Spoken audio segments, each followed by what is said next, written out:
Assalamualaikum warahmatullahi wabarakatuh. Jumpa lagi dengan saya di channel Kang Hayat. Pada kesempatan kali ini saya akan membicarakan tentang bagaimana caranya menentukan segmentasi di dalam menulis atau menentukan siapa pembaca atau pasar dalam tulisan kita, terutama dalam menulis buku. Maka Bapak Ibu, saudara-saudara semua tentunya harus memastikan siapa segmentasi atau siapa pasar atau pembaca dari buku saya. Simak terus yang satu ini.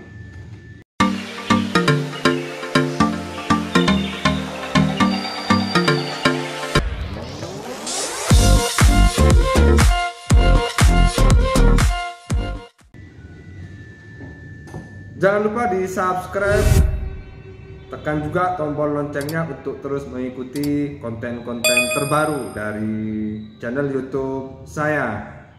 Jangan lupa juga di like, share, dan berikan komentar di kolom komentar. Semoga terus memberikan manfaat dan menjadi kebaikan bagi kita semua untuk terus berkarya, terus mempublikasikan karya-karya kita atau menyebarluaskan ilmu dan pengetahuan yang kita miliki. Bapak Ibu, saudara-saudara semua, di dalam menulis buku tentunya segmentasi menjadi penting untuk difikirkan lebih awal. Sebelum Bapak Ibu memutuskan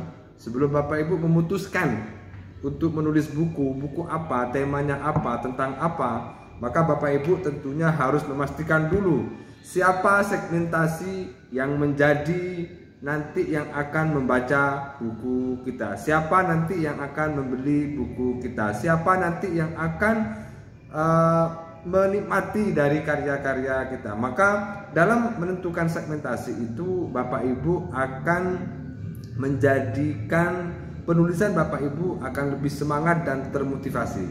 Karena kalau sudah tahu segmentasinya, maka Bapak Ibu sudah bisa memastikan saya ini di dalam menulis harus berperspektif siapa, sesuai dengan siapa pembaca buku saya. Karena di dalam menulis buku itu tentu harus melihat pembacanya, sehingga dalam menulis kita harus pembaca itu menjadi bagian di dalam proses penulisan buku kita. Kalau misalnya pembaca kita adalah mahasiswa, maka tentu di dalam menulis kita harus mengedepankan aspek kira-kira bahasa-bahasa yang dipakai oleh mahasiswa, kalimat-kalimat atau komunikasi-komunikasi yang mungkin sering dikali digunakan oleh mahasiswa, itu yang harus kita lakukan. Oleh karena itu, untuk memastikan bahwa buku kita akan laku keras, buku kita akan menjadi bestseller, maka segmentasi ini menjadi rujukan penting untuk kita perhatikan. Di dalam menentukan segmentasi, ada dua hal yang harus Bapak Ibu, saudara-saudara dan teman-teman penulis, terutama penulis pemula, perhatikan. Yang pertama adalah pembaca. Siapa pembaca buku kita? Maka ini menjadi suatu hal yang harus Bapak Ibu tingkatkan. Kalau misalnya pembaca kita, pembaca buku saya adalah siswa, maka bagaimana saya menulis buku itu sesuai dengan pikiran, sesuai dengan tingkat kemampuan, sesuai dengan cara berpikirnya siswa. Kalau buku itu misalnya untuk akademisi, maka tentu dalam menulis buku itu kita sebagai penulis harus berperspektif sebagai apa yang diinginkan oleh pembaca, sehingga pembaca ini menjadi bagian yang tidak terpisahkan di dalam penulisan buku. Yang kedua adalah pasar. Siapa yang menjadi pasar atau segmentasi pasar ini menjadi suatu hal yang akan mendongkrak karya-karya kita itu akan banyak dipakai oleh orang lain, banyak dipakai. Misalnya buku saya berkaitan dengan mata kuliah atau buku referensi berkaitan dengan buku mata kuliah, maka bagaimana mata kuliah yang buku yang berkaitan dengan mata kuliah yang saya tulis itu akan menjangkau bahkan seluruh Nusantara dari Sabang sampai Merauke yang menggunakan buku saya. Oleh karena itu, riset pasar menjadi penting sebelum menentukan tema dan menentukan segmentasi pasar. Dengan adanya riset pasar, maka kita akan tahu kira-kira buku saya yang akan saya tulis ini dipakai enggak oleh perguruan tinggi yang ada mata kuliah yang sesuai dengan tema yang saya tulis.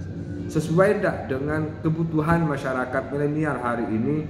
Buku saya kalau misalnya ini dipakai untuk buku referensi mata kuliah atau menjadi buku pendamping mata kuliah, atau misalnya buku saya akan dipakai oleh praktisi yang kemudian ini menjadi acuan di dalam polisinya, misalnya dalam pengambilan keputusan, maka bagaimana buku yang akan saya tulis itu nanti akan menjangkau para praktisi di seluruh tanah air. Syukur-syukur bisa sampai ke luar negeri, sehingga tujuan dari menulis buku itu harus memperhatikan aspek itu.